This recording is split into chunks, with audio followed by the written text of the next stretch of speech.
যেসব কারণে সুস্বাদু হয় না মাছের ঝোলও। আসসালামু আলাইকুম। মাছে ভাতে বাঙালি এ বাক্য থেকেই বোঝা যায়, বাঙালিরা খাবারে ভাতের সঙ্গে মাছকেই বেশি প্রাধান্য দিয়ে থাকে।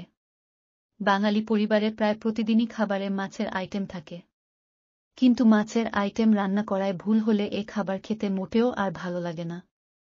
আজ আপনাদের জানাবো মাছ রান্না করার সময় গুরুত্বপূর্ণ 3টি ভুল, যার কারণে মাছের ঝোল সুস্বাদু হয় না।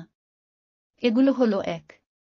মাছের ঝোলও রান্না করতে অবশ্যই মাছকে তেলে ভেজে নিতে হবে, যা অনেকেই করেন না। 2. রান্নার জন্য মাছ তেলে ভেজে নিতে অনেকেই শুধু মাছে লবণ দিয়ে ভেজে নেন। এমনটা করবেন না, কারণ মাছ ভাজার সময় অবশ্যই মাছের পুরো অংশে হলুদ মাখিয়ে নিতে হবে।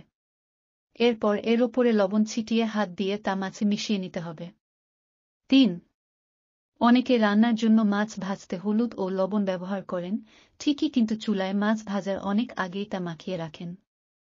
এ ভুলটি একেবারেই করা উচিত নয়, কারণ তেলে ভাজার আগে মাছে হলুদ লবণ অনেক আগে মাখিয়ে রাখলে মাছ থেকে পানি বের হতে শুরু করে, যে কারণে হলুদ লবণের কোনোটাই মাছে লেগে থাকতে পারে না। এ অবস্থায় মাছ ভেজে রান্না করলে কোনোভাবেই সে মাছ ও মাছের ঝোল সুস্বাদু হওয়ার আর সুযোগ থাকে না। মাছ রান্না করার আগে মাছ ভাজার ক্ষেত্রে এই 3 ভুল কখনই করবেন না। এ 3 ভুল না করলেই যে কোনো মাছের ঝোলই খেতে বেশ সুস্বাদু হবে এবং মাছের ঝোলের রঙও বেশ গাঢ় হবে। আশা করি আজকের ভিডিওটা আপনাদের একটু হলেও উপকারে আসবে।